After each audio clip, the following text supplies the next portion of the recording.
கருவாட்டு புளி குழம்புங்க வாங்க எப்படி பண்ணுற பார்க்கலாம். நெத்திலி கருவாடை இந்த மாதிரி வறுத்து எடுத்துக்கிட்டேங்க. அதுக்கப்புறம் ஒரு கடாயில் எண்ணெயை ஊற்றிட்டு சீரகம் போட்டுக்கிட்டேங்க. அதுக்கப்புறம் வெந்தயம் கடுகை போட்டுட்டு அது பொரிஞ்சதும் பூண்டை போட்டுட்டேன். நறுக்கி வச்ச வெங்காயத்தையும் போட்டுக்கிட்டு சின்ன வெங்காயம் தான் இன்னும் டேஸ்ட்டு சூப்பராக இருக்கும். அதுக்கப்புறம் ஒரு கத்திரிக்காய் மாதிரி சின்ன சின்னதாக கட் பண்ணி அதில் போட்டிருக்கேன். அதுலேயும் மஞ்சள் பொடி, தனியாத்தூள், மிளகாய்த்தூள் போட்டுட்டு தக்காளி பழம் போட்டுக்கிட்டேங்க.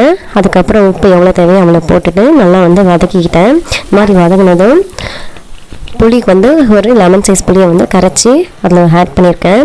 அப்புறம் தேவையான அளவு தண்ணியை ஊற்றிருக்கேங்க. நல்லா கொதி வரும்போது கொத்தமல்லி கருவேப்பிலை தூவி போட்டு அதுக்கப்புறம் பாதி தக்காளி பழம் காய் வந்ததும் கருவாடை போட்டு நல்லா வேக விடுங்க.